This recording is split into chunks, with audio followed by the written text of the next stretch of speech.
So, welcome to the town of Alcañiz in the northeast region of Spain. There is Aragon for round 4 of the FIM CEV Repsol.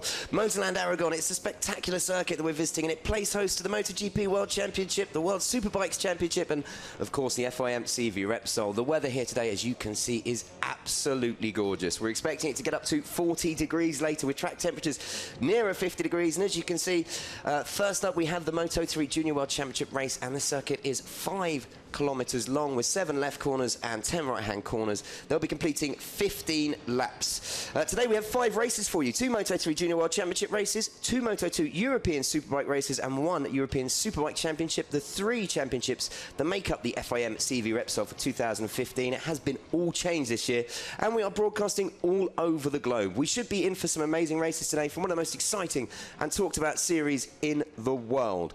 Right then, I'm Luke Wilkins. Joining me is Harry Lloyd from MotoGP.com. And Harry, first things first, the weather's going to play a part today, isn't it? Yeah, as you said, you know, ambient air temperature looking to reach about 40 degrees with track temperatures 50 plus. Right now it's not too bad as we have a nice bit of cloud cover, but that looks to be about the only cloud in the sky. So I think that'll last for about 10 more seconds. So these Moto3 guys, you know, with 2 races, it's going to be really important for them to get back, get inside after this first race, get some electrolytes in so that they're ready to go for race 2. Just to recap, they have 2 qualifying sessions on the Saturday, 1 in the morning, 1 in the afternoon. They take the best time from either of those sessions. And, well, as you're saying, Harry, we saw the change in times yesterday from the morning qualifying session to the afternoon when the temperatures rose. Yeah, a difference of about 1 or 2 seconds depending on the rider. So it looks like this race will probably be the faster race of the 2, and we'll maybe expect a bit of a slower race in the afternoon depending on what the sun does do. As I said, you know, there's barely a cloud in the sky. It seems the only one we have is blocking the sun, so we'll have to wait and see. But right now, looking at the TV, it does seem like the sun's coming out again. Beautiful weather conditions, and the riders are just lining up on the grid. Let's recap the championship so far. We've actually had 4 races. This is a 4th round. Portimao, we had a race there in the Moto3 Junior World Championship. We had Le Mans. 1 race was part of the MotoGP World Championship, which was just the Moto3 guys were out there. We didn't have Moto2 or the Superbike European Championships there. And then 2 races in Barcelona and Catalonia. Aaron Canet leads the way with 90 points, having taken 2 victories and 2 second places. Kyril Powie is impressed pretty much with 3 podiums in a row in the last 3 races to be second on 63 points. And Nicolo Balega is 3rd with 55 points, while Juan Mir is an interesting rider, isn't he, Harry? Because he has won the 2 races he's finished, and the other 2 he's crashed out. Yeah, unfortunately in Barcelona he had a bit of an engine problem, it seemed like, which caused him to drop out. But he's, you know, 50% win rate so far, starting from pole again today. So he'll definitely be one to watch, and his pace during practice and qualifying was right up there. Yeah, Juan Mir, as you say, has impressed massively. At Le Mans as well, when he did crash out, he actually started from 27th on the grid, fought his way back to 1st place, and as soon as it overtaken, I think, Canet for the lead, he crashed out, losing the front. But he sits on pole position today, and we'll let you know, the grid stays the same. It's based on the times from qualifying yesterday, so he'll be in pole for race 2 later, which will be taking place at 2 o'clock. Yeah, and some news broke last week that Mir will be moving up to the Moto3 World Championship next year with that Leopard Racing team that currently runs Danny Kent in the World Championship. Well, he actually has Danny Kent's engineer as well, doesn't he? So he does some wonders, as you can see on Kent's Honda in the World Championship. And with the team that he is with, the Mikado Leopard junior team here, yep, he's going to be stepping up to the World Championship. And that's what riders from the junior Moto3 World Championship do. You know, that's the whole point. It's set up to allow them to make the step up. And here's another very talented young rider, Davide Pizzoli, number 73 on the Factory Glees bike. Yep, on the Husqvarna, which is based around the KTM, and he's an Italian rider. So, you know, it's not just Spanish riders here. On the front row, we have 2 Spaniards and the Italian of Pizzoli. Pizzoli's had a pretty strong season so far. You know, he's been in the points, but this is definitely his best qualifying so far, making steady progress through the season. 5th on the grid last time out in Barcelona. Now, on that front row, he'll be looking for a strong race, certainly. Yeah, definitely his best qualifying. When you look at where he qualified in Portimao, it was 14th. You say Le Mans 13th, then you say 5th, Catalonia 2nd here in France. And that just shows that progression, and it's what you want to see. Now, up next, Jaume Masia for the Estrella Galicia 00 team. Yep, he is the youngest rider in the field, and he certainly looks the youngest rider in the field, as you can see there. You know, he has that childish glimmer in his eyes, and he looks about 12 years old. Yeah, he really, really does. I'm not trying to sound old, but when I saw him in the paddock, I thought someone had let, one of the kids put on an Estrella Galicia Junior Team 00 shirt, but it is actually Jaume Masia. He's 14, from Valencia here in Spain. Crashed out on the first lap at Le Mans, at a nasty incident there, but finished 9th in the second race in Catalonia after DNF in race 1. Yeah, and his size will give him an advantage here with that long straight. Then we come on to Bo Ben-Snyder. He is a rider who has really impressed, not only in the CEV this season, but also in the Red Bull Rookies this season, where he has won 4 out of 4 races so far, including the double at home in Assen. Yeah, 2 races at Jerez, 2 at Assen. He's just unbeatable in the Red Bull Rookies. Another, obviously, feeder series 4, really. This, I suppose you could say now, the standard, I think, a little bit higher in the Moto3 Junior World Championship. Yeah, certainly. Red Bull Rookies are used to graduate straight into the World Championship, but now you see a lot of riders not only doing the Red Bull Rookies, but also doing the CEV at the same time, or maybe graduating to one of the top rides in CEV after. Now, that's a very familiar number. You'll see there, number 46. That obviously is Nicolo Balega. Rides for the junior team VR 46 Riders Academy. Got permission from Valentino Rossi himself to use that number. And as you can see, 4 point-scoring finishes so far this season. Yeah, and both of his rides in Catalonia were really impressive. He had some issues in qualifying there, so had to fight through the field. But certainly a good performance from him. And he's one of the bigger riders in the class. So you'll definitely see him with a lot of elbows out as we get into this race. And he's 35 points behind Canet at the top of the championship. But I think it's fair to say that, people are expecting a little bit more from him. He was unlucky in the first race in Portimao, and he was obviously with Mir at the battling for the front, and then had a moment and had to settle for 3rd. But a really talented young rider, and if Rossi believes in him, then, they're not exactly going to be bad. And coming up next on the grid, well, that's Lorenzo Dalla Porta on the second Eglise Academy bike, isn't it? Yep, another Italian rider. He was 3rd in the CIV, the Italian Domestic Championship, last year. And this year has been in the points, in or around the top 5. He missed out a tiny bit in race 2 in Barcelona last time out, but he'll be another one to keep an eye on for sure. Be interesting to see if he can get on the podium, because he turned 18 on the Monday after the last Barcelona round, which was 2 weeks ago. So he's actually old enough now to have Carver if he does get on the podium. One of the very few riders in this class to be able to do that. Yeah, but we'll see what happens. So it's, as we say, that is the 2, the front rows. We've had the first 2 rows. And talking about the championship, we must mention Aaron Canet, because he's been ever present pretty much on the podium this season, 1st or 2nd, and yet he's starting from back in 21st today. Yeah, we'll get to him in a little bit. Right now, we're looking at Albert Arenas. He raced last year in the CEV and was one of the riders who was right up there, had a couple of Moto3 World Championship wildcards, and this year again, 3 top 5s and an unfortunate crash in Le Mans, so he's definitely a fast one. Has to maybe work out 1 or 2 of those crashes, though. Yeah, 10th overall, as you say, in CV last year. Best place finisher 3rd in Valencia, but didn't take part in all of the races. But as you say, has got a bit of a habit of crashed out in Le Mans. But great qualifying result to be at the head of the 3rd row here, and a 4th and a 5th from Catalonia, Barcelona. So, again, really talented rider. Yeah, certainly, and there is a lot of talent from all over the world.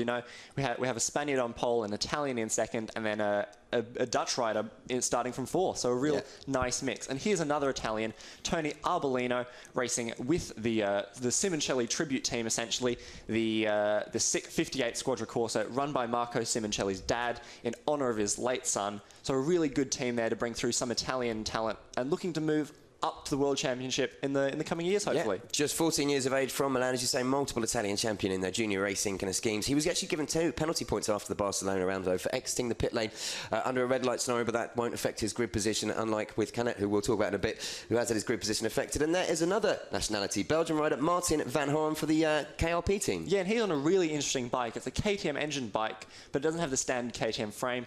He's running the British-built FTR frame. They previously had an agreement with Honda in the World Championship to provide frames with them, which saw Maverick Vinales' great success in the first year of Moto3. But since then, the trend of FTR frames in the World Championship has fallen off. But certainly here in Spain and in the CEV Repsol Championship, still pretty dominant for FTR. Yeah, and as we say that with Martin van Hoorn, he had 9th and 11th last time out in the 2 races in Barcelona, so qualifying at 9th, showing real steady progression throughout the season.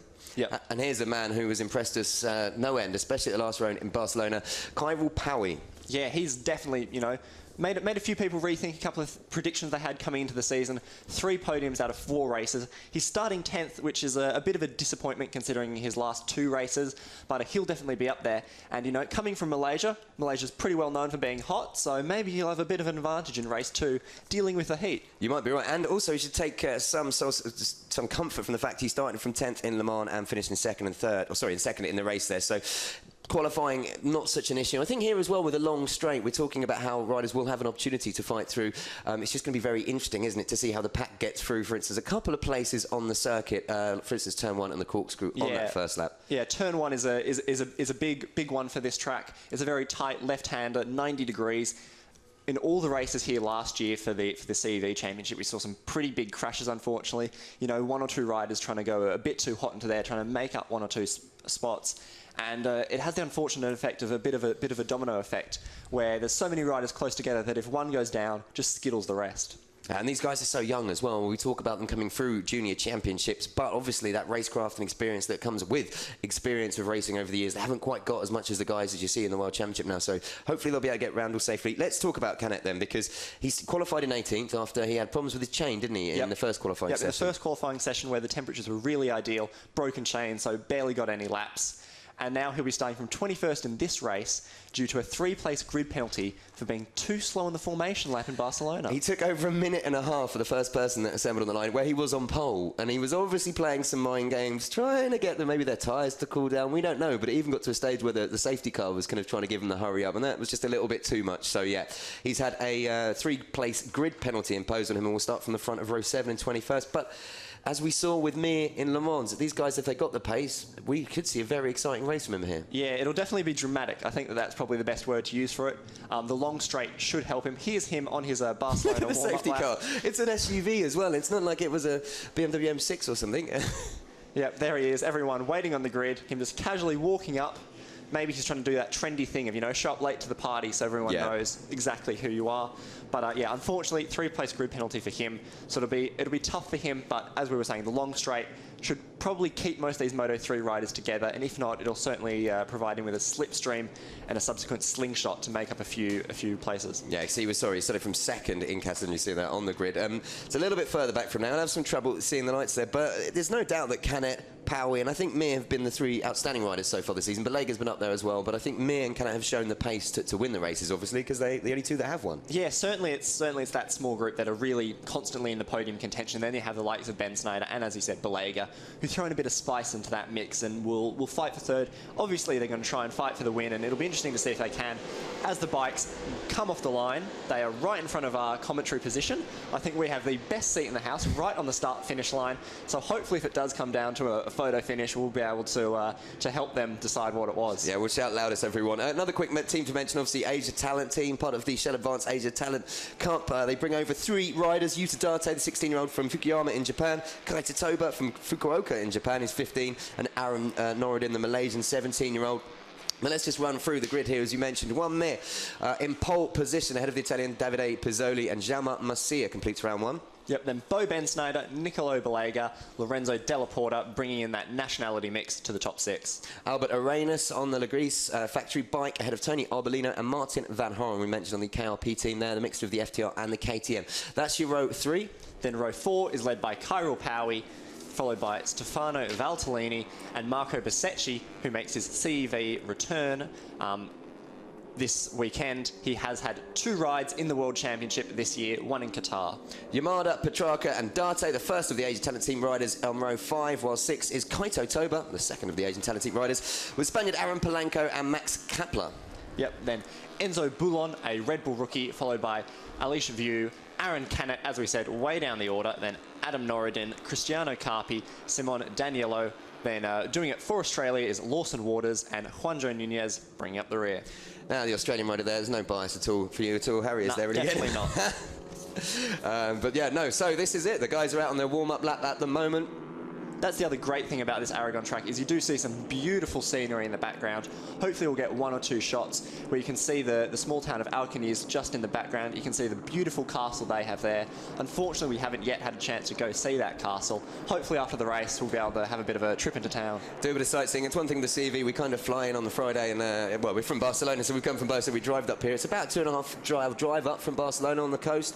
The region itself is kind of like Catalonia, a semi-autonomous region, Aragon, and there's a lot of tradition, a lot of culture, and it's a very beautiful area, very green, isn't it? Yeah, it is. It's also very dry. Yeah. I think lots of people describe it as a desert. I'm no geologist, so I can't 100% definitively say if it does qualify as a desert. But here you see all the riders on the back straight, warming up their tyres, swerving around from side to side.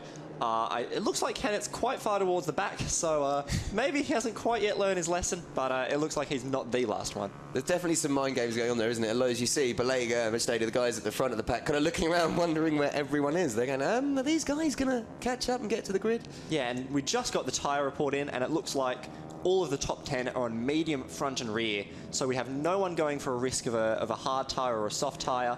So it'll be even playing field for tyres. So in theory, everyone's tyres will drop more or less with each other's, unless, you know, we do have those one or two riders who really push it at the start, like Cannett, perhaps. Well, let's just recap. It is 15 laps around the 5.077 kilometre track we've got here. 17 corners, 10 right, 7 left. This track was built in 2009 and hosted what MotoGP and World Superbikes, I think, the year later, and has a good reputation, as you say, for being one of the best tracks on the circuit. And there is your poleman, Juan Mir, lining up on the grid on the Mercado Leopard Junior team. Yep, and this track, you know, it's a nice mix of tight and twisty and fast and flowing. So we will see some really good battling. You know, there's a lot of lines through a lot of these corners, especially if you want to go defensive versus the more, you know, aggressive, try and make a bit of a gap. So it'll be interesting to see what Mir can do from pole. Right, here we go then. We are getting ready for the Moto3 Junior World Championship, race 1 from MotorLand Aragón. The riders are lined up on the grid. There's no waiting around for a young Mr. Cannett, who the camera focuses on just there. We are ready to go. The lights will come on and then go out, signal the start of the race. And the lights are out, and Mir gets a good push start there ahead. An excellent start for Mir there. You know, that'll help him to avoid any incident into turn 1, hopefully, as they tip in. It looks like they're all going to get in there okay, and they all get out okay, which is a pretty big surprise, to be honest. Just coming through turn 2. Look at Mir already making a break at the front, and Pizzoli behind him on the Husqvarna Leglise bike. Yeah, it looks like Cannett's made a pretty good start. It looks like he's not quite with that front group, but he's made up 1 or 2 places, but still pretty far back. So some work to do for Cannett, but certainly Mir's made an excellent start. You know, already that looks like a pretty decent gap. Yeah, that's Mir, Pizzoli there. We've also got the other Leglise bike, and it looks like Jaume Macia just dropped back to 4th or 5th at this moment in time. Yep. And there's Aaron Cannett just ahead of Maximilian Kapler, so he's slowly making his way through. He's currently in 18th. So just to recap, it is Mir at the front, ahead of Pizzoli, Arbolino, Dalla Porta, Jaume Macia, Bo Benschneider is up in 6th, Albert Arenas 7th, and Nicola Balega dropped down to 9th. Yeah, a bit of a bad start for him, and here they are coming through the corkscrew section. That's about a 3-story drop. TV doesn't really do it justice. I almost died walking up that hill when I was walking around track.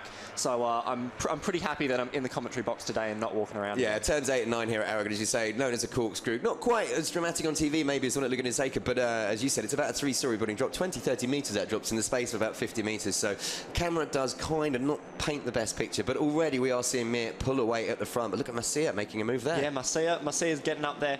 You know, his size isn't on Macia's side, so, you know, maybe some of these passes he can't be quite as aggressive and try and use his size to his advantage. But here down the straight, I reckon we could see Macia make up at least 1 or 2 places, you know. He's really just strapped onto that rocket of a bike. And look at Tony Arbolino. We talked about the man in 4th place at the moment on the 658 Squadra Corsa bike. That's a brilliant start from him, from 8th on the grid, and he's just moved up to 3rd. Yeah, and, you know, this season he's had a pretty rough time. He's had no point-scoring finishes so far. 4th. So, you know, it'll be really good if he can keep fighting. And it looks like he's gotten up into 3rd, but it'll be all changed into turn 1, no doubt. Through the slipstream, apologies. That was him taking 4th earlier. And that is Macia trying to come up the inside at turn 1 to take 3rd, but no. That's blocked off. Does hold on to it. So Arbolino into 3rd. It is Davide Pizzoli in 2nd, and Mir already, as you can see, making a big break at the front. Yep, and Dalla Porta is there, just behind. It looks like Dalla Porta's been shuffled back a bit in those last few corners, and it's now Macia at the head of this chasing group, as it seems like Pizzoli's also starting to create a tiny bit of a gap. Yeah, Pizzoli, as you say, Macia leading the chasing pack there. And the great thing about the slipstream here and the great thing about the Moto3 Junior World Championship is it's very hard, apart from, as you're seeing, Mir doing it for people to get away from the pack normally, isn't it? Yeah, but already Mir has a 1.5 second lead, whereas his championship rival, Cannett, is way down the order in 16th. So not the start to the race that I thought Cannett would have. I thought he'd really be up in that top 10, you know, really aggressive on the first lap. But it looks like people have got some elbows out, and it's a bit hard for him to get past. Yeah, Mir already on that first lap was a second quicker than everyone else. That gives some indication of his potential pace around here. And we talked about the fact that he does actually have Danny Kent's engineer working on that bike. These bikes we get to see here in the Moto3 Junior World Championship are actually probably on a par with, if not better, than the ones in the World Championship, aren't they? Yeah, the rules here in terms of upgrades and development are much more relaxed than they are in the World Championship. So the likes of KTM, Mahindra and Honda will try new parts here before they move them up to the World Championship, where it's very restricted. Because while the bikes here have identical technical specifications as the Moto3 World Championship bikes, they have no development freeze, do they, during the season? So, well, one update, aren't they, in Moto3 in the World Championship? Here, they can develop as they like. So I know Fabio Quartararo, for instance, was setting times last year that were better than the Moto3 World Championship guys were. Yep, and while we were talking about that, Mir's lead continues to extend now over 2 seconds, but it looks like this chasing group has closed up a lot. You know, Massia's been able to use that slipstream to get right behind Pizzoli, and I reckon the battle for second and third could be a really exciting one as they come raging past our commentary booth. Like a swarm of angry bees, and it's incredible to see 3 Leclerc Academy bikes there. Look, you've got Arenas, Dalla Porta and Pizzoli all in the top 6, so that'll be handy having your teammates there, won't it?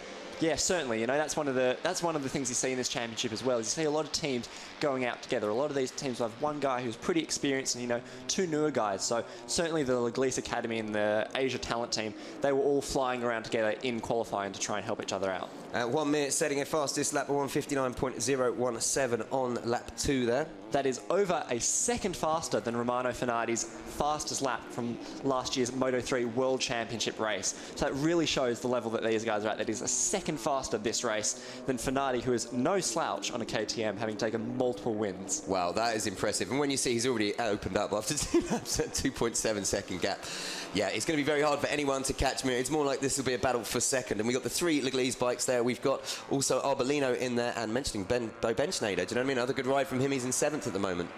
Yeah, and you know, Ben Schneider, he's swapping between a Honda here and a KTM in the Red Bull Rookies, so he's having to adjust that bike. But it seems like he's able to stick with them, and certainly in Moto3, strategy plays a big part, especially with a straight like this. Well, there's overtaking galore going on there. Massia was just taken by Arbolino, but then takes him back at the very next corner. Is Arbolino? No, Massia's going to hold the line coming into the right-hander. And what a battle we've got here for third, Harry. Yeah, it's beautiful, and here Massia will try and take a tighter line. There we go. Block off Arbolino, and hopefully Massia will be able to get a good run on this straight. But here comes Balega using a bit of the slipstream. Oh, he's maybe pulled out a bit early. Yeah. Arbolino's timed that much better, hasn't he? He's come through. I think it's over. It's a kilometre long this straight, and as you say, this final corner, turn 16, 17. There are so many different lines through it. It's going to be interesting to see which riders, for instance, Arbolino, they're taking a completely different line to the guys 2 bikes behind him. Yeah, the last corner is technically 2 corners, but most of these riders will take it as one. As Mir crosses the line, and it's now a noticeable difference between him and Arbolino. That gap continues to rise. 4 seconds as he tips into turn 1. And here comes Dalla Porta up the inside into turn 1. We'll just have to wait and see if that's stuck. That move got stuck. No, there's Arbolino and it's Massia. Then Dalla Porta, then Arenas. Yep, and meanwhile, we'll go back to Canet watch. Canet has made it up to 12th, so he's in the points. And his sector times are pretty good. He's about 0.2 each sector faster than the riders in front of him. So maybe he can get up into this fight for second and third. Yeah, and as you say, he's actually really fighting for the thrill. Now, to come up to 12th, he's just ahead of the leading Asia Talent Team rider of Kaito Toba, and also just behind Senamud. And Canet's now just gone up to 11th, overtaken Yamada, and he's hot on the heels of Paui. Yep, but here we follow the pursuing group, currently led by Arbolino, as we said, but Massia's right behind him. Massia really getting right up him and sitting in that slipstream, just waiting for a chance. I reckon Massia will leave it till the straight, just sit behind him and then strike when, you know, he knows he has an advantage. No, totally. And it's as you say, this battle here, look how many bikes are involved in it. In fact, that's pretty much most of the rest of the field, isn't it? Down to, I think, Utadate in 18th is 3 seconds back from Petrarca. So we've got the top 17 riders within 9 seconds of each other. Yeah, and this is really the beauty of Moto3, is that because these bikes are so level because of the technical rules. Oh, and there goes Dalla Porta up the inside of Massia. Can he hold it into this right-hander? Yep, he blocks off Massia beautifully there. I'm just noticing, we seem to have lost Pizzoli on the timing screens for the moment. Can I see? Yeah, he's dropped down to 20th, Pizzoli, on the Junior Leclerc bike. I'm not quite sure what happened there. Must have been an instant. Yeah, it must have had a bit of a moment because there is Dalla Porta and Arenas as Massia slips past Bo Benchnader. Benchnader working up there, slowly. Look at that snake of Moto3 riders as they come out trying to choose the right moment. And they'll be learning lap by lap, won't they? Because in qualifying it's different. You kind of work as a team trying to set fast times. They'll be working out here and now what position they want to be coming onto that back straight on the last lap, because they'll be thinking about slipstream slipstream. They'll be thinking about the drive from this line. Is there time to slipstream out of the final turn before the line? It doesn't look like it. These Moto3 riders will try pretty much anything. They're 6 wide coming into turn 1 effectively there. And it's Arbolino leads the way in the battle for second. And it looks like Cannett's now right up there. Cannett just trying to go up the inside of Powie there. And it looks like Powie was able to slip back past. But Cannett's now right with his battle for second. So, you know, with 10 laps to go there, anything could happen. And we just got word coming through there. Enzo Boulon has stopped out on track at turn number 10. So he's he had to retire from the race. Yep, an unfortunate end for the Red Bull rookie rider. Another one there in Red Bull rookies with the likes of Bo Benschneider. And then Mir is another one who's also come from the Red Bull rookies. And there we go, Powie around the outside of Balega, just closing the front door as he comes out. Oh, Cannet off track as he tries to make up more spots. Well, Cannet already up into 8th place now. So let's just recap the top 10. It's Mir, Arbolino, Dalla Porta, Arenas, Masia, Benschneider, Valtellini, even Cannet, Powie and Balega. That's your top 10 here at the Aragon round of the Moto3 Junior World Championship so far, with 5 of 15 laps completed. And as you say that, Benschneider put through a very aggressive move on Masia coming down through turn 9, absolutely slammed him out of the way. So Masia will be looking to get him back for that one coming down the straight, certainly. Oh, this is just incredible. So much overtaking going on in every single corner almost. They try and keep it. It's interesting to see them keeping it smooth through the fast-flowing sections, trying to stay in line with everyone. And then, you know, obviously under braking coming into the slower corners, that's when they're trying to make their moves, get the block passes in. Yeah, and certainly here we see them come through turn 15, and this is a really important turn, as you can take some really defensive lines to try and slow down your opponents as they try and slipstream you down the straight. I think you might have nailed it about Cannet. Look at him coming through already. There he is now, just behind. Is that Powie? No. Yeah, that's Powie. He's just behind Powie. And as you notice, Powie's, you know, moving all over the track to try and break that slipstream of Cannet and the riders behind him. But here we have... that's Cannet actually ahead there. Oh, and a big touch there between... there was a big touch. Was that Powie and Benschneider? Yeah, Benschneider's definitely an aggressive rider we've seen through the course of this lap. Benschneider really looking to get up there, but it looks like Benschneider's actually been shuffled back a fair bit. And there's Cannet, who has just made a move to move, it looks like, into 6th on Valtellini. So this is the battle for second. Just to recap, Juan Mir has disappeared at the front, 6.5 second lead after just 5 laps. He's absolutely flying. Yeah, certainly. And then we have Arbolino leading this little group ahead of Dalla Porta and Arenas, with Masia just behind them. Masia, you know, he's within striking distance, so he's really just waiting for his opportunity. But also, as you were saying, Cannet now right up there. And what's interesting is you can see that the teams from the World Championship we're seeing here, really. You've got the Australia Galizia 00 team, the junior team.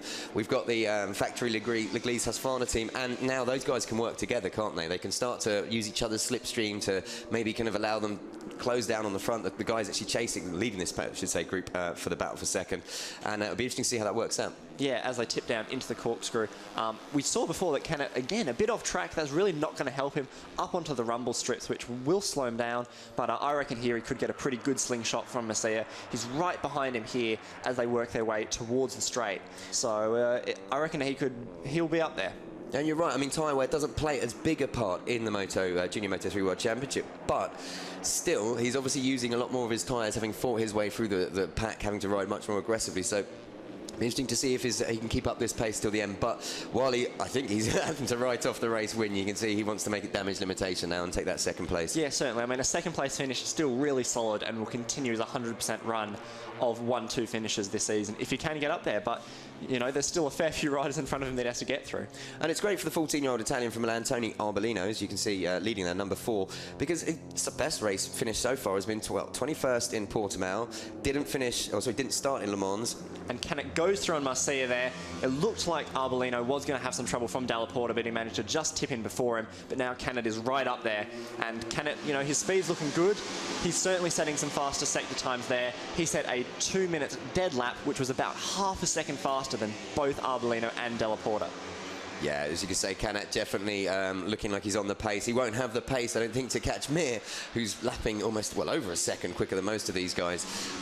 But if he gets in front of this pack for 2, he could at least break a breakaway, maybe. Yeah, certainly. And look, oh, and there goes Dalla Porta up into second, forcing Arbolino to stand up. And Cannet says, thank you very much for opening the door. But, oh, Arbolino manages to just cut back in front of him. Sorry, I was saying Arbolino earlier. Yeah, 21st in Portimao. He qualified 25th after not starting in Le Mans. Didn't race 1, race 2, got 22nd. So for him to be battling in this group for second is a really big improvement for the Italian. Yeah, and you know, with these young guys, one result can really help them and boost their confidence tremendously. All it takes is, you know, one top 5 and then suddenly they're able to do it there every weekend. Almost contact there between Kennett and Arbolino. In fact, I've been very lucky not to have Kennett take out his front wheel. That could have been a bit messy as they came through the corkscrew there. But Arbolino, that means Kennett's now up into 3rd place. Yeah, certainly none of these Moto3 riders are trying to make friends here. They're really getting aggressive, especially the likes of Kennett. And it looks like Kennett's looking, and Kennett moves into 2nd. Beautiful block pass there. Oh, as you say, it's a real showcase for these riders to put themselves on the market for the World Championship. We'll see the round we had at Le Mans was part of the Moto3 and MotoGP World Championship.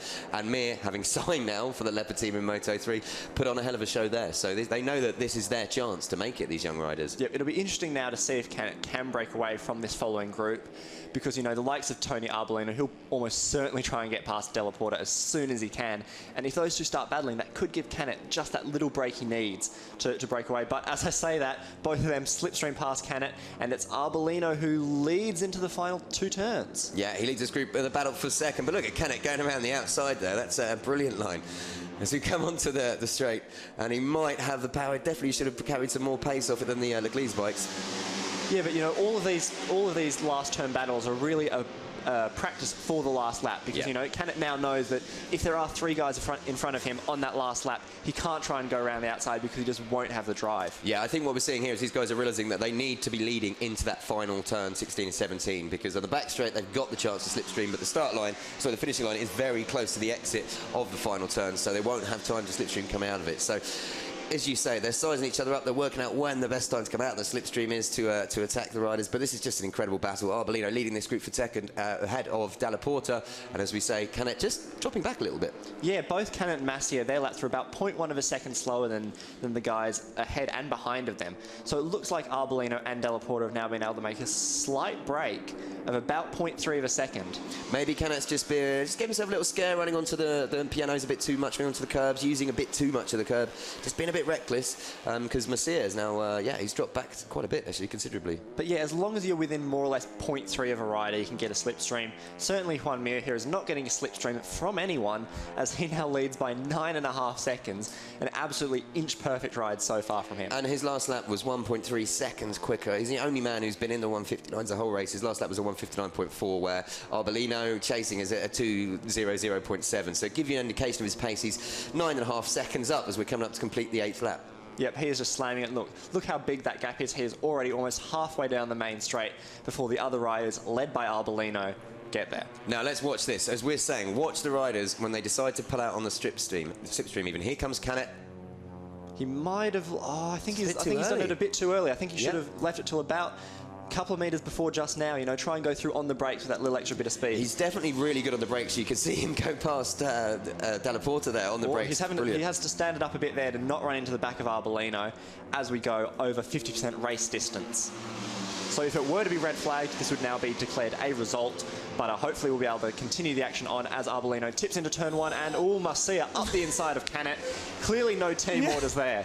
As you can see, I think, well, this is a great thing. The first person you've got to beat, we talk about teammates working together, and that does happen in Moto3, but obviously the first person you've got to beat in any racing garage is your teammate. And as you just saw there, Massier and Kennett, what a brutal move from Massier. But the young 14-year-old just absolutely shoved it up the inside of his more experienced teammate. Yeah, but this is just a really great ride from Arbolino. I mean, he's impressing me massively this race. He had a pretty tough time to the start of the season, but now he's showing just the class that he is. Well, yeah, and having Paolo Simoncelli as your team boss, we know that their ambition is to take this team into the World Championship. We know he wanted to see his rider out there performing, and you know, even at the young age that Arbolino is at 14, he's still under pressure to perform. So for him, brilliant performance, and he actually get a bit of a gap now between him and the rest of the chasing pack. Yeah, Arbolino does seem to be looking back a fair amount, which, you know, maybe he wants to just focus on trying to increase that gap a little bit. So hopefully for these next couple of laps, he can really buckle down and focus on looking ahead. Yeah, I mean, this is surely right now he should be putting his head down and trying to gate this gap while the others are scrapping and slowing each other up. He doesn't want to be drawn back into that battle. As we look, Arenas now is the man to challenge the two Australia Galizia junior team riders as he comes into 5th position. And just look at the size difference there between Kennett and Massier. Kennett is not a big guy, but Massier is absolutely minuscule, which will help him immensely down the straight. It will give him such an advantage, you're right. And just moving around on the bike more, he's so quick because he's so small and nimble. yeah, you know, obviously these riders, we say 14 and Canet is 15. You wouldn't think huge amount of difference, but there really is. We can't talk about enough how small Jan Masia is, and it's perfectly suited to riding a motorbike, especially a Moto3 bike. And a good showing here from Powie. Powie's been slowly working his way up. He's now in 6th, just behind Alberto Arenas, so certainly still in contention for this. And as I said before, you know, Powie's not afraid of a harsh move or two, as we saw in Catalunya. So I reckon on the last 2 laps, we could definitely see some elbows and knees out from Powie there. Right, they're coming across the line now to complete lap 10. Just to do a quick run down the top 10. It is Mir, 10.5 seconds almost in the lead. Arbolino, Masia in 3rd. Canet 4th, Arenas 5th. Probably will change by the time they go into the first corner. Dalla Porta 7th. Powie, as you mentioned, 6th. Bezecchi's improved up to 8th. Valtellini 9th, and Yamada in 10th, with Van Horen of the Calpe team just dropping back from 9th on the grid to 11th. Yeah, real big disappointment for Bo Benschneider as well. You know, he's down in 14th now after he was up there. It looks like Benschneider's fallen off the back of this group a bit. Also, pretty disappointing from Belega, you know. We really thought that he'd be up there this weekend and throughout the weekend, as he's one of the only guys from last year who's really up there fighting for the championship last year to stick around. Yeah, you say the top 5 riders from the championship last year all left, which was Maria Herrera, Fabio Quartararo, Hiroki Ono, Gabriel a big Rodrigo. moment there from Alberto Arenas as he runs a bit too wide, lucky to keep it upright, and then Powie takes advantage of that to slip up his inside. So yeah, and so the top 5 from the championship, as we said, all moved into the Moto3 World Championship. Belega was the one that stayed in 6th position from last year, and as I said, we're expecting big things from him. Maybe they're struggling with the setup here, maybe they worked more on the setup when it was hotter, and you know, it's not working in these conditions, who knows? Yeah, certainly race 2 will probably be a pretty different story. I mean, it looks like Juan Mir's, you know, he's going to be pretty unstoppable in race 2 as well, I think, as Alberto Arenas gets up the inside of Powie, but Powie cuts back to try and get some better drive, as he takes a bit more of a sweeping line as they come into turn 12. Powie might have him under the brakes here, actually, yeah. Beautiful move there from Powie. Powie's pretty new to racing Moto3 bikes. Before this, he was racing 115cc underbone scooters in Malaysia. So a bit of a scene change for him, certainly. And how much has he impressed us so far? Brilliant rides in both the races in Barcelona. He genuinely has hugely impressed on that Honda Team Asia bike. Yeah, certainly. You know, 9th first time out, then podiums from there, and he's still in contention for a podium, as it looks like Dalla Porta was going up the inside. Yeah, trying out Canet there. Of Canet and Masia. Canet and Masia just kind of battling amongst themselves with Dalla Porta. Yeah, they've reeled in Arbolino at the front here, as well, the front of this group, I should say, chasing the leader Mir, who is now over 11 seconds in the lead after we've completed 11 laps. And here's Dalla Porta making a big move to get up the inside of Canet there. Oh, and Powie runs really wide into turn 1 and drops way back and has almost no drive coming out of that corner as well. Yeah, Powie, wow, look at the places he's lost there, as you say. It's so important in Moto3 to keep momentum drive. They're on lap 11 now of 15, the riders here, and it is still Mir who's lapping over a second quick almost at the front. Although in his last lap, actually, he wasn't as quick as Dalla Porta. No, Mir has finally dropped into the 2-minute laps, and he was 0.1 slower than Dalla Porta, who set the fastest time that circulation. Maybe just relaxing with an 11-second gap at the front. But yeah, it's just say Arbolino from Masia, from Canet, and then it's Dalla Porta. And Powie's dropping like a stone, now down in 10th, with Van Horen giving him some problems. I wonder, has he got an issue with his bike, do you think, or was it just that such a big loss of momentum and everyone else just came past him? He does seem to be taking slightly wider lines through here, but I'm not sure if that's just him, you know, trying to mix it up and get some better drive, or if he is having a problem with his bike. It did look quite unstable as it came out of turn 1. Yeah, so Arbolino, as we say, with Masia and Canet, and then it is Dalla Porta, Arenas on the 2 factory Leglise bikes. Ahead of Valtellini, Yamada, Bezecchi, Powie and Van Horen. And there is Senna Yamada, having thought his way back. Senna Yamada is definitely a late charger. We saw that in Barcelona as well. He's really one who likes to wait for these last few laps, you know, sit there, have maybe a tiny bit extra in his tyres to be able to, you know, try and slice up the field in these final laps. And as you say, for a lot of these riders, someone like Senna Yamada, it's a case of learning the circuits. It's, you know, there's so much that comes into it that he comes on strong late on in the races as he's getting it all together. I mean, 6th, he had last time out in the second race in Catalunya. Just goes to show the kind of standard this guy rides at and can ride at. Yep, and here's Mir, you know, out for a nice Sunday ride as he continues to extend his lead. You know, he's past the start-finish straight into turn 1 before Arbolino and his pursuers are even on the start-finish straight. And look at Arbolino trying to lead them a merry dance there, trying to make sure they're not slipstreaming too much, but still leads into turn 1. Yep, Canet just taking 3rd place over Masia. Yep, good line there from Canet to try and cut them out. And it looks like one of the Leglise spikes there got pushed a bit wide into turn 2. Couldn't quite see who it was. Yeah, and is that Valtellini is now into 5th, behind Masia with Dalla Porta.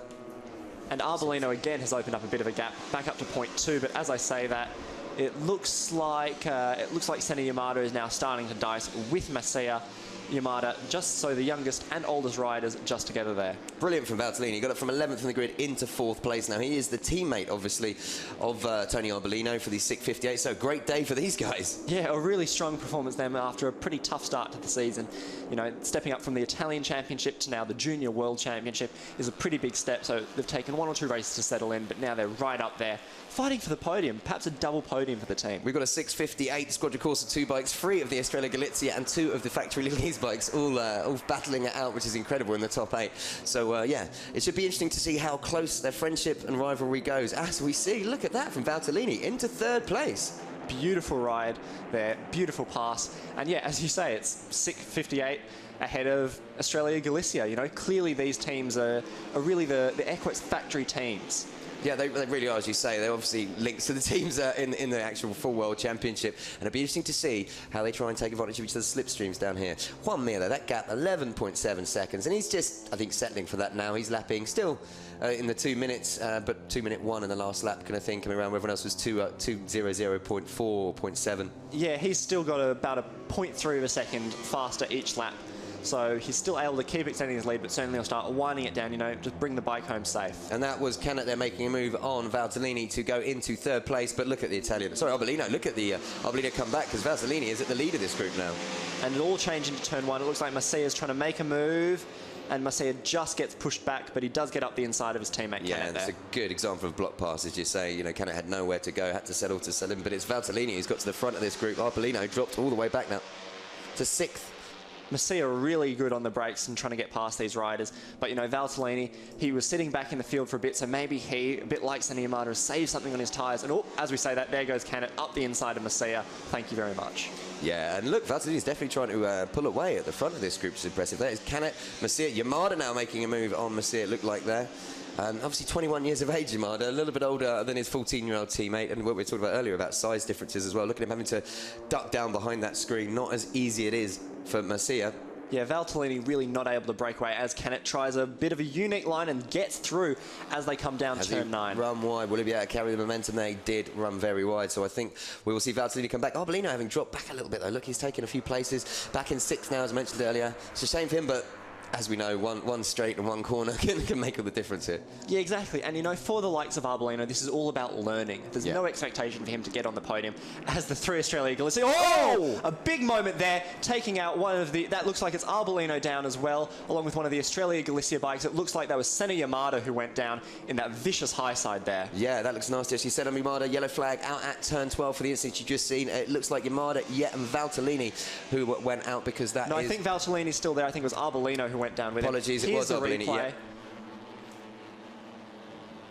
Just literally lost it coming out, lost the grip, and it is Arbolini and Yamada who've gone down. Apologies there. Unfortunately, it's Arbolino who gets taken out there. Really not Arbolino's fault, but he's straight up trying to get that bike restarted.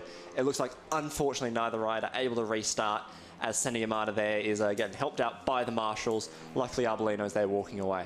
That's such a shame for Arbolino, as we were talking about what a great ride he's had, and you know, and how important it was for him in his career, but nothing he could do there when Yamada's had a high side in front of him. Yamada just trying maybe a little bit too hard. Yeah, these things happen, you know, but hopefully for race 2, Arbolino will have that added confidence. You know, he can run the pace with these front guys and can battle with them as well. Yeah, and just to recap at the front then, Juan Mir, 13.2 seconds in the lead. And we've got Aaron Canet, who's now into 2nd, but that's Valtellini just taking it back. Out to avenge his fallen teammate there. And Masia, look at Masia come through. Unbelievable pace through there. It's like everyone else was standing still. But that's the other thing, you know, is if as one rider gets pushed wide, 2-3 more can easily slip through here. It's so true. It's such an amazing circuit, and with these Moto3 bikes so evenly matched, it's great to see such incredible racing. But Masia now at the front of this leading group. The race has been red flagged, it seems. Senna Yamada is still down in the gravel, receiving some medical attention. So the race will be declared a full result as they've passed 50% distance. Yeah, they're on lap 14 of 50 when we have got the red flag out, so that will be a full result. So Juan Mir taking 25 points. It was when they crossed the line last time, would it not be? So Mir taking the race win.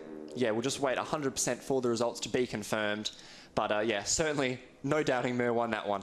Yeah, Mir with a 14-second advantage the last time they went through the timing sectors. So that is your Moto3 Junior World Championship Race 1. As I say, we'll wait for official confirmation on the results to come through because there's so much overtaking. I'm not entirely sure who was where when they crossed the line last time, but luckily the riders have all seen the red flag and we're heading back into the pit lane now to end the race. It's one of those situations that once you've gone past 50% race distance, I say, full points are awarded.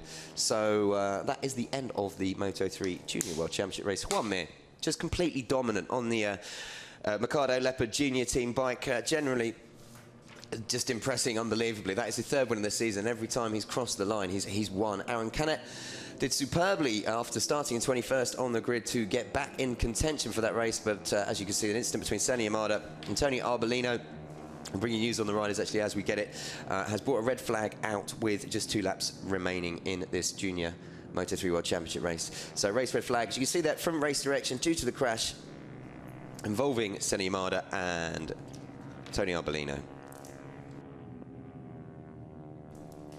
And I can think you can see Valtellini, his teammates and team colleagues are very, very happy. Here comes Mir. Valtellini, it appears, is second, so that's where he crossed the line. He was leading that group, obviously, when they came across the line. Brilliant work from him. Just wait for that confirmation, and it looks like, is Masia, or was it Canet? It looks like Masia in third, so brilliant stuff from Mir. Look how happy his team are. And the 658 squadron course, as I say, for them, you know, we look at the young Valtellini, and you think about where he actually has finished this season. He was 7th in Portimao in race 1, Le Mans he qualified in 15th, crossed the line in 8th, he qualified in Castellini in 20th, and yeah, he got 8th in race 2 in Barcelona, so a massive improvement for him here to be on the podium. And we are going to be cutting down to Harry in Parc Fermé in just a moment to chat to race winner Juan Mir. But look, here's the incident again. As you can see, Senna Yamada coming up the inside, just getting on the gas a little bit too early. Throws him from the bike, takes out Arbolino as well. Nothing Arbolino could do, and unfortunately there you can see Yamada getting hit by Arbolino's bike as it came through. So that is what the incident that brought out the red flag for you here at MotorLand Aragón for round 4 of the FIM CEV Repsol in the Moto3 Junior World Championship race. We're just getting ready for the podium then. Harry, as I say, will be down there just waiting for Juan Mir to come over to have a chat with him. It'll be great to get the thoughts of the young Spanish rider and how he feels he's performed today, because that was a dominant, absolutely dominant performance. I mean, winning by 14 seconds, there's nothing really much you can say, especially in this Moto3 Junior World Championship, where you expect the riders to not be able to escape so much with the slipstream.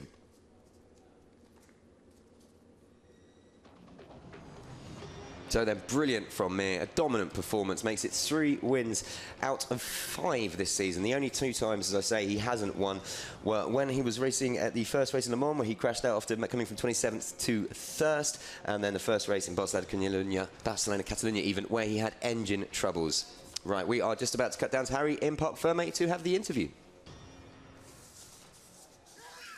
An absolutely dominant performance from you there. Was it ever in doubt? Well, yes, it's an awesome race. I tried to go away from the group and I do it. I'm very happy, and now I try to keep the concentration and do my own rhythm, and I'm very happy about this race. And now we have to keep the concentration for the other race, more hot, and we have to repeat this result. Bueno, ha sido una carrera muy, bueno, un poco aburrida para mí porque me he ido las primeras vueltas. Entonces he tenido que mantener muy bien la concentración para seguir marcando vueltas buenas, y bueno, me he encontrado muy bien con la moto, y bueno, ahora queda otra carrera con más calor todavía, tendremos que sufrir, pero bueno, y quiero dar gracias al equipo porque han hecho un trabajo muy bueno en la moto, y bueno, la verdad es que esto se agradece. So Juan Mir there for the Mikado Leopard Junior team. As we said, he's already signed a contract to go and race in the Moto3 World Championship next year, completing an incredibly dominant race from pole position. It was Mir, Pizzoli and Masia on the front row, Lorenzo Dalla Porta, Balega, Ben Schneider on the second row, and it was an incredible race right from the word go. Mir broke away at the front, lapping over a second quicker on the first lap, and we saw a battle involving the 3 Leglise bikes of Reynolds, Dalla Porta. I have to think there who the third Leglise bike is. I'll get that right. Yeah, and obviously as we see the Estrella Galizia there, Joan Masia as well, and Canet, who had to start from 21st on the grid, working his way through, which was superb. And yeah, Just incredible racing. There we go, 73, David A. Pizzoli. That was the other Junior Leglise rider who I was mentioning. There was a big moment there. For Paui, that was. Some huge problems. I don't know, sorry, apologies, it's 29. That is Juanjo Sanchez of Nunez, who from Spain on the Ongueta Junior team ran wide. And as you can see here, it was at this point Arbolino who was leading the chase for second before he would be taken out by Senna Yamada later on in the incident brought out the red flag. Canet had caught up with the chasing group at this point, and there he is with his teammate Masia as Arenas looking to make a move. And the young 14-year-old Masia rode brilliantly, it's got to be said. As you can see, Della Porta there coming up on the inside.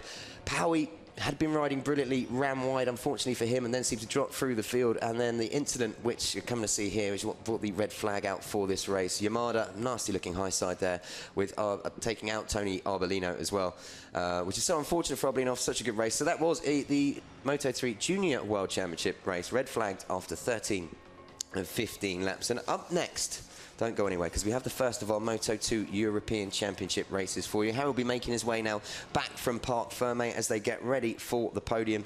And yeah, you can see how much that meant to Valtellini there, and to Mir, and to all the guys that have ended up on the podium. It's a huge result. And I think we could say, Harry, that Joan Mir was rather happy with his victory there. Yeah, he was certainly overjoyed with it, and it is really hot outside. You know, we're sitting in an air-conditioned booth, luckily, but it is boiling outside. And Mir was, you know, he is a bit worried about race 2, it seems. You know, he's certainly going to have to get some electrolytes in, as we said, you know, get some food in, and, as he said, regain his confidence and, you know, focus hard. Well, just to recap as well, 15 laps for the Moto3 riders. It's also 15 laps for the Moto2 and the Superbike guys later. So these youngsters, yeah, definitely out there sweating in the heat. But, yep, there's Mir taking to the top step. A big thing for him is that Canet finished off the podium, so some valuable points gained back in this championship. Well, I'm glad you've worked out who actually finished on the podium, because we're trying to work out who crossed the line the lap before the red flag came out. But it looks like Valtellini in second, and Masia, who everyone can see now with his youthful, sprightly face, taking the third place on the podium. So first there'll be the trophy for the manufacturer, which will be the Leopard Kami manager, I'm imagining. Yeah, beautiful trophy there, that of the track layout. You know, remind you just where you won. Yeah, yep. And then each of the individual riders will be given their carver. No, not carver. It's fizzy water, I believe. Is it? It will be fizzy water for them, as they are all under 18. So you know, I'm sure they'll be able to go celebrate. Oh wait, that's Canet. That is Canet. So he is on the podium. Yeah, that's what I thought. It wasn't the fresh-faced look of Masia. It was Masia in Parc Fermé though. So there might be some slight confusion. Maybe they got confused. Just grabbed the guy in the Estrella Galizia leathers and chucked him up on the podium. Who knows? Maybe. Hopefully we'll be able to double check that before race 2 starts, because it was definitely Masia in Parc Fermé. Yeah, that's I expected, to be fair, Masia. I'm pretty sure, but maybe it was Canet who crossed the line and Masia took him into turn 1. We will find out and get confirmation. Sorry for the confusion. It's purely because, as I say, the timing screens aren't showing the official results just yet. But there is Mir celebrating. A very happy man who will now be presented with a ridiculously oversized cheque for free fuel. Yep, certainly. You know, he might need some extra fuel after that dominant performance. Certainly would have been a real shame if he had to run out of fuel on his way to that absolutely dominant victory.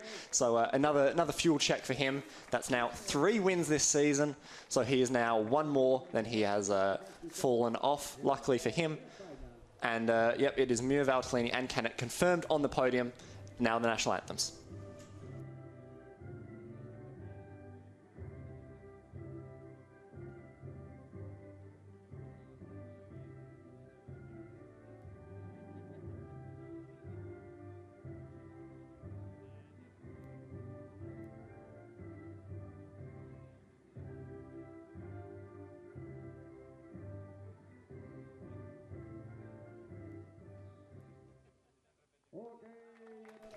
There we go, Spanish national anthem there for Juan Mir.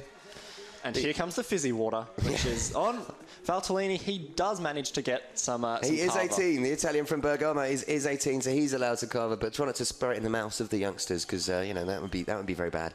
But those guys celebrating, and as you say, they will now have to head off, get some rest, get as much fluid and electrolytes in as possible, because they're coming back at 2 o'clock for the Moto3 Junior World Championship Race 2, and well, it's going to be a little bit hotter then, isn't it?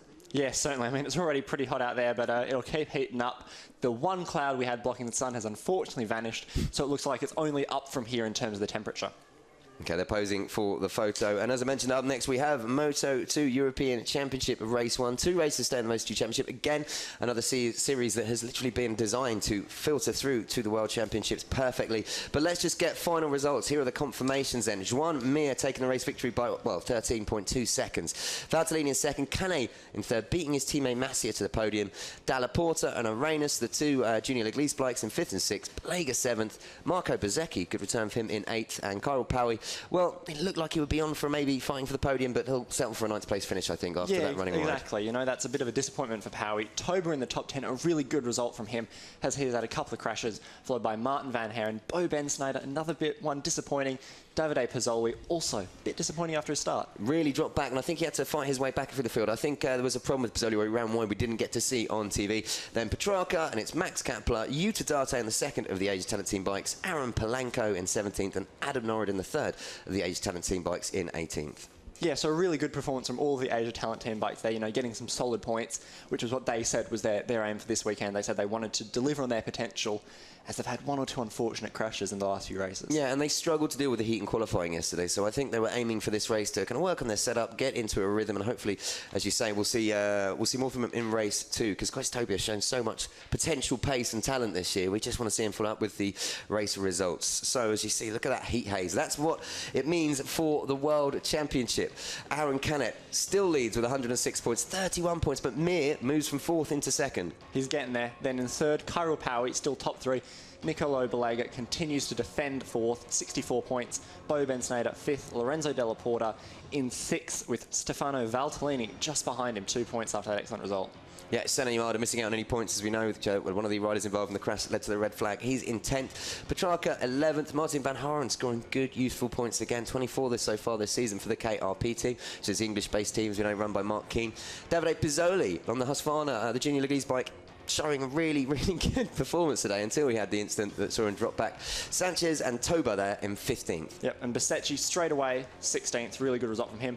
Maxim Kapler, some solid points. Simon Daniello, bit of a tricky race for him. He's dealing with 1 or 2 injuries that are still lasting, unfortunately. But yeah, hopefully all these guys can keep improving, and hopefully Senna Yamada will be fit for race 2. I just want to talk about Bezzecchi. It's a great performance for him because it's his first race of the season, obviously. 2nd in the Italian CIV Moto3 at the moment. Wildcarded in Mugello in the Moto3 World Championship, and filled in Qatar, didn't he, for a rider who was injured. But brilliant result for him to come out and to get 8 points straight away. Yeah, really strong result from him, and there's a lot of interest in him, you know, along with the likes of Canet and Mir to move up to the championship. So he'll be another name to you know, maybe have a read of the papers to see what he's doing next year. See, we talk about brilliant ride from Mir, obviously dominating and winning by over 13 seconds. Aaron Canet's come from 21st on the grid, not quite done a Mir and got to the front, and you know, like Mir did in Le Mans, but then obviously crashed out. He's secured the podium. Problem is, race 2, which you say will take place at 2 o'clock this afternoon, it will be a lot hotter. He's going to have to do it all again because they take the qualifying position from Saturday's action. So he'll have to start from 21st on the grid. Well, it'll be 18th. Because remember, 18th, yep. Luckily for him, the penalty from his shenanigans that we saw in Barcelona is only for 1 race, and I think that's pretty fair. Yeah. You know, it's one of these things to teach him so that it doesn't happen again, and that when he does move up to the World Championship, you know, he's not making any silly mistakes like that. But certainly this race was a big one for Canet, because yesterday he was having some doubts about himself, and people weren't quite sure if he was, you know, mentally fully ready. You got to remember, you know, these guys at such a young age, it's hard to have the mental strength. You know, we see the guys riding with the World Championship many years on. But as you said, I think psychologically for Canet, he knows it's going to be a struggle to have to do that all again in the heat later. But he knows he can do it, his tyres will last, and he can get involved, if not for the battle for the victory, definitely on the steps of the podium again. Yeah, certainly. He'll, you know, be looking to repeat that. It's really damage limitation for him more than anything else. He does have that quite comfortable lead, so he can afford to, you know, have 1 or 2 top 5 finishes, maybe close it down a bit, but overall it'll be okay. And what a race. I mean, obviously we had the red flag come out after 13 laps, but the amount of overtaking in that race was incredible. This is why we love the Moto3 Junior World Championship so much. You get to see so much action. Yeah, sure, Mir disappeared off to the distance at the top of the front and showed his potential really for the World Championship, but everyone else, a brilliant scrap, clean riding, and just an unfortunate incident that brought out the red flag with Yamada through no one's fault, just had a high side, as you say, and you know, connected with Albolino's bike. So Brilliant racing from all the youngsters out there today, and a great way to kick off our action for the 4th round of the FIM CEV Repsol. And up next, as I say, we have Moto2 European Championship Race 1, which one person has dominated this year, Edgar Pons. Getting quite excited though, because while he has led the timesheets down, I think, as you say, as this heat starts to rise, these races are going to become very unpredictable. Yeah, certainly. You know, we see, especially Edgar in Moto2, he really likes to slide the bike, and as it does get hotter, the sliding will be more and more for him. So, you know, like we saw with Yamada, anything at any time can really happen, and all it takes is one, you know, tiny bit too early on the throttle, and the race is all over, unfortunately. And that really is it. When you have a high side like that, it will generally be, as you say, just get on the gas that little bit too early, which just lets the bike slip out of line. And then when it finds grip and you've got your back wheel and your front wheel pointing in different directions, you generally end up having a high side like you see where it throws you from the bike. But that's it for them from the Moto3 Junior World Championship Race 1. They should be opening the pit lane very shortly for Moto2 European Championship, which is going to be an incredibly exciting race. I think we could be seeing either Javi Vierge or Edgar Pons get involved on that.